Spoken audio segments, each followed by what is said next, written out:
Cabin mate 24 hours study hall and work space mobile app download చేసుకుని ఇప్పుడే మీ cabin book చేసుకోండి. దెబ్బ మీద దెబ్బ దెబ్బ మీద దెబ్బ ఒకే చెట్టుకి తగులుతూ ఉంటే చాలా కష్టం. రాటు తెలిపోతుంది, మనసు కూడా కఠినమైపోద్దాము ఒక్కొక్కసారి. ఎందుకంటే సంపాదించారు, పోగొట్టుకున్నారు, పెళ్లి చేసుకున్నారు,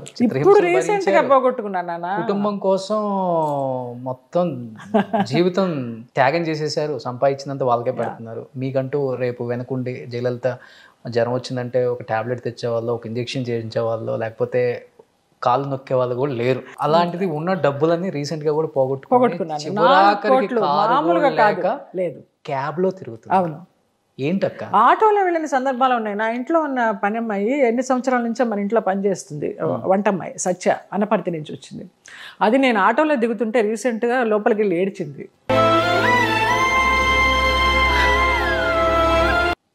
అప్పుడు నేను ఒక సినిమా రుద్రం కోటాన్ని చేశాను. దాని మూవీ ప్రమోషన్కే నిన్ను అడిగింది. ఎందుకంటే ఆ పిల్లలు పాపం సీరియల్ పిల్లలు ఏదో కష్టపడి చేసుకుంటున్నారు, నా పేరు పెట్టుకున్నారు జయలలిత ప్రజెంట్స్ అని. సో ఏదో చేయాలి 40 years ఇండస్ట్రీలో ఉన్నాం కదా, ఏదైనా ఫేస్ వాల్యూ ఉంటుంది, పెద్దవాళ్ళ దగ్గరికి వెళ్తే ఏమన్నా హెల్ప్ చేస్తారనుకుంటే ఒక్కరు కూడా సంధి పెట్టలే. చాలామంది ఆఫీసులకు కూడా వెళ్ళాను నేరుగా ఈ పిల్లల కోసమని. మీటింగ్లో ఉన్నారండి పెద్ద వాళ్ళు, పేర్లు వద్దు అంటే వాళ్ళని బ్లేమ్ చేయడం కాదు, వాళ్ళ బిజీ ఏంటో. మన కొంతమందిని చూస్తే పెట్టబుద్ధి అవుతుంది, కొంతమందిని చూస్తే మొట్టబుద్ధి అవుతుంది అంటారు కదా, అలాగే నా ఫేస్ చూస్తే ఎవరికి పెట్టబుద్ధి కాదేమో అనుకుంటా.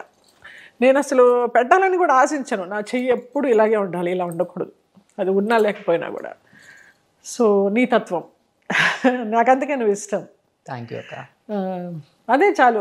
నేను అందుకే ఇప్పటికీ 60 సంవత్సరాలు వచ్చినా నేను సంతోషంగా ఉన్నాను. ఎవరు చూసినా చిన్నపిల్లలు కూడా నాకు దిష్టి తీస్తారు తెలుసా, ఎంత అందంగా ఉన్నావు అనేసి. ఆ తృప్తి కంటే ఏం కావాలి ఇంకా.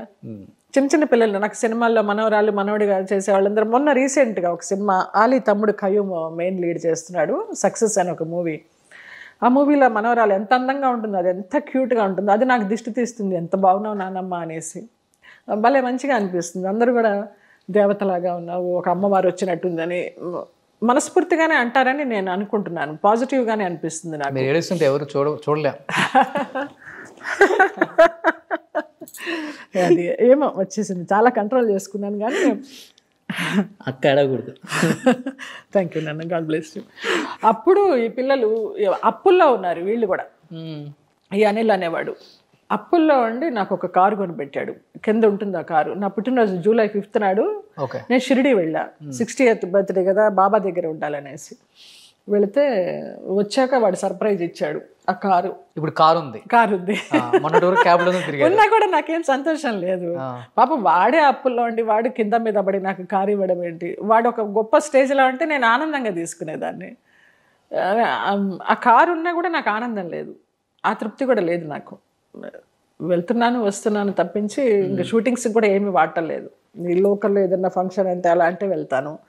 మొన్న చెన్నై వెళ్ళాను ఇళయరాజా గారిని కలవడానికి, ఆ కార్లోనే వెళ్ళాము, వాళ్ళే తీసుకెళ్లారు, మూవీ పని కదా అనేసి. అలా తప్పించి మంది కాంతి మనకి తృప్తిని ఇవ్వదు నాన్న. మంది కాంతి మన దగ్గర ఉండదు, మంది కాంతి మనకి తృప్తి ఇవ్వదు. అదొకటి నేర్చుకున్నాను ఈ రమణ మహర్షి గారి పుణ్యం అనేసి. చాలా ప్రశాంతంగా ఉంటుంది. యాక్చువల్గా విని అనుకున్నాను, నాకు చెప్పను కూడా చెప్పలేదు అక్క, కనీసం కార్ లేదు క్యాబ్లో తిరుగుతున్నానని. ఇప్పుడు నా దగ్గర ఉంది కదా, అక్కకి చేద్దాం, షూటింగ్స్ ఏమొద్దు నాకు, షూటింగ్స్కి వద్దు అసలు. వాళ్ళు పంపిస్తారు, వాళ్ళు అవసరమైతే వాళ్ళు పంపిస్తారు, అవసరం లేదు. వచ్చింది చిన్న కారు, ఏదో అంటారు కదా, నేను మార్గదర్శిలో చేరాను, కారు కొనుక్కున్నాను. నేను కొనుక్కోలేదు కానీ వాడు కొనిపెట్టాడు. మీరే డ్రైవింగ్ చేస్తారక్క? అస్సలు.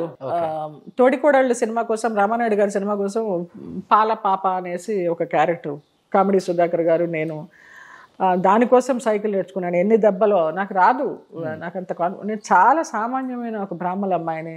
బుక్స్ ఇలాగ పెట్టుకొని అసలు పైకి చూస్తే ఎవరు ఏం చూస్తారో అని భయపడి వెళ్ళే మనిషిని నేను. అలాంటిది నేను అలాంటి క్యారెక్టర్లు చేసి సగం బట్టలతోటి నేనేనా అని అప్పుడప్పుడు అదేదో సింహావలోకనం చేసుకుంటూ ఉంటా. బంధుమిత్రులంతా బాగా హేళన చేసి ఉంటారు. బంధుమిత్రులు ఎవరు అంత హేళన చేసిన వాళ్ళు లేరులే. మామయ్యలు అత్తయ్యలంతా ఓకే, పెద్ద పట్టించుకోరు, పెద్ద విమర్శించరు. మనం వెళ్ళి పలకరిస్తే హలో అంటే హలో. బట్ మీరు ఈ మధ్య కాలంలో నష్టపోయింది ఇండస్ట్రీలో ఎవ్వరు మీకు హెల్ప్ చేయలేదక్క? అస్సలు. దాదాపు 4 కోట్లు పోగొట్టుకున్నారు. దానికి చెప్పాలి నాగబాబు గారు. నాగబాబు గారు చాలా హెల్ప్ చేశారు. జయ జయ అనుకుంటే బాగా ఏం పేర్లు వాళ్ళ కనీసం చెప్పండి, వాళ్ళ ఫోటోలు ఉన్నాయా? ఉన్నాయి, మొత్తం హిస్టరీ ఉంది నాన్న. విజయనగరంలో రాజులు అని చెప్పి అదే అనిల్ గణపతి రాజు ఫస్ట్ రాఘవేంద్రరావు గారి దగ్గర డ్రైవర్గా వచ్చాడు వాడు. ఓకే. మేము రాఘవేంద్రరావు గారి సీరియల్ చేసేటప్పుడు వాడే డ్రైవర్గా వచ్చి మమ్మల్ని ఇంటి దగ్గర పిక్ చేసుకునేవాడు. నాకు తెలియదు అసలు. ఆ తర్వాత వాడు కుందన బొమ్మ అనే ఒక సినిమా కూడా చేశాడు. మన ముళ్ళపూడి వర అని బాపు రమణల గారు అబ్బాయి, రమణ గారి అబ్బాయి, ఆ అబ్బాయితో కలిసి గోరంత దీపం నుంచి తెలుసు నాన్న. ఎన్ని హిట్ సీరియల్స్ చేశారో. తర్వాత ఈ కుందన బొమ్మ లాస్ వల్ల దాన్ని పొడవడానికి నా దగ్గర ఈ జిఎస్టీలకి వాటికి డిమానిటేషన్ వచ్చినప్పుడు తీసుకుంటూ చూశారు. నా దగ్గర మంచిగా ఉండేది. అడగడమే తరువాయి టచ్అప్ బ్యాగ్లో కట్టలు కట్టలు పెట్టుకుని వెళ్ళేదాన్ని. అమ్మ ఈ ఆర్టిస్ట్ రానంటున్నారు, ఇవాళ రెమ్యునరేషన్, ఇలాగ పడేసేదాన్ని, కుక్క బిస్కెట్లు పడేసినట్టు. లక్ష్మీదేవిని అలాగా నిర్లక్ష్యం చేశాను కాబట్టి నా దగ్గర నుంచి వెళ్ళిపోయిందేమో అనుకుంటా. నా ముందరంతా నా కాళ్ళ దగ్గర కూర్చొని ఆ వెనకాల ఆర్టిస్టులు అనేవారంట, దీనికి బలుపు డబ్బులు బాగున్నాయని విసిరేస్తుంది, తీసుకోండి అనేవారంట. ఎంత అన్యాయం చెప్పు. అన్నా చెల్లెలు, ఒక తల్లి, అన్న భార్య, 2 పిల్లలు, సామాన్యమైన కుటుంబం. అనిల్ గణపతి రాజు వాడి పేరు. విజయనగరంలో అవనం అనే ఊర్లో ఉంటారు. కేవలం సీరియల్ సపోర్ట్ చేశారు అంతే. సీరియల్ సపోర్ట్ చేశాను. అదే వడ్డీలకు ఇవ్వడము తీసుకోవడము, వడ్డీలకు ఇవ్వడం తీసుకోవడము, అలా చేసి ఒకేసారి ఒక 4 కోట్లకి పంగనామం పెట్టేసి, ఇంకా మన దగ్గరే కాదు చాలా మంది దగ్గర ఒక 13 కోట్లకి పంగనామం పెట్టి ఐపీ పెట్టి వెళ్ళిపోయాడు. ఆ ఐపీ కూడా ఫేక్ ఐపీ. ఎవ్వరు ఏం చేయలేకపోయినారు. సిసిఎస్ చుట్టూ 6 నెలలు తిరిగా, ఇదిగో అమ్మ చేసేస్తాం, అదిగో అమ్మ చేసేస్తామన్నారు. వాళ్ళ దగ్గర డబ్బులు తిన్నారు. నేను వాళ్ళని డైరెక్ట్గా అడిగాను, ఏమంటే డబ్బులు కావాలంటే నేనే ఏదో ఒక పని చేసి మీకు డబ్బులు తెచ్చి ఇచ్చేదాన్ని, నాకు న్యాయం చేసిన బట్టి ఇది కదా, ఎందుకంటే అలాగ వాళ్ళ దగ్గర డబ్బులు తీసుకో చీచిచ్చి, మేము చాలా మంచి ఆఫీసర్స్ అమ్మ, మేము అలాగ డబ్బులు తీసుకోము అన్నారు. వాడు దొంగ అండి, దొంగ పనులు చేస్తూ బతికిన వాడంటే, మీకు కూడా చేతనైతే ఆ పని చేయండి అమ్మా అన్నాడు ఒక ఆఫీసర్. అలా చేసి మీరు ఎవరి దగ్గరైనా కొట్టేయండి అన్నాడు. ఆ సిసిఎస్ లోపలికి అడుగుపెట్టడం కూడా మానేశాను. అలాగే వాళ్ళ దగ్గర వీళ్ళు పోలీసులు వెళ్ళి మేము పట్టుకుంటామని పట్టుకొని వాళ్ళ దగ్గర డబ్బులు తిని వదిలేసిన సందర్భాలు చాలా ఉన్నాయి. వాడు ఎందుకు లెక్క చేస్తాడు. మొన్న మధ్య కూడా రాయదుర్గం పోలీస్ స్టేషన్లో పెట్టారు. 2 రోజులు పెట్టారు. 3వ రోజు చెల్లెలు వచ్చింది, ఒక 5 లక్షలు ఎంతో ఇచ్చింది, తీసుకెళ్ళిపోయింది. మరి డబ్బులు లేనప్పుడు వాడు ఫేక్ ఐపీ పెట్టేసి వాడు రియల్ ఎస్టేట్ పేరుతోటి, బినామీల పేరుతోటి అన్నీ చేసుకుంటున్నాడు. వాడు శుభ్రంగా ఉన్నాడు. మా వాడి బాచి ఫోన్లో వాడి నెంబర్ ఉంటుంది, స్టేటస్లు రాఖీ అప్పుడు అందరూ శుభ్రంగా ఉన్నారు ఫ్యామిలీ. అంటే ఇప్పుడు మీకు ఆర్థికంగా మీరు కూడబెట్టుకుంది కాస్త ఏమీ లేదు, కొట్టుకుపోయాడు. ఏమీ లేదు. నా ఎఫ్డీలు లేవు, నా నగలు లేవు, నా కార్లు లేవు, ఏమీ లేవు. లాస్ట్కి ఈ ఫ్లాట్ కూడా తాకట్టు పెట్టిద్దాం అనుకున్నాను. అమ్మ అని ఏడుస్తుంటే అప్పుడు రాము కోన అనేసి రుద్రం కోట ఎవరైతే డైరెక్ట్ చేశాడో వాడు మంచిర్యాల రామాలయంలో షూటింగ్ జరుగుతూ ఉంటే నేను క్యారవాన్లో ఉంటే వచ్చి, అమ్మ నిన్ను నాశనం చేస్తున్నారు, నువ్వు చూసుకోవాలి, రేపొద్దున ఛానల్కి వెళ్ళి నువ్వు కనుక్కో వీళ్ళు ఏంటనేసి అంటే, మన్నాడు ఛానల్కి వెళ్తే తెలిసింది వీళ్ళు ఫ్రాడ్ అని. నేనేం చేయలేకపోయినాను. అప్పుడు అనుకున్నాను ఈ ఫ్లాట్ నిలిపింది ఆ రాముడి పేరుతో వచ్చి మంచిర్యాల రామాలయంలో చెప్పాడు, లేకపోతే ఈ నిలవ నీడ కూడా ఉండేది కాదు, రోడ్డు మీద ఉండేదాన్ని లిటరల్గా.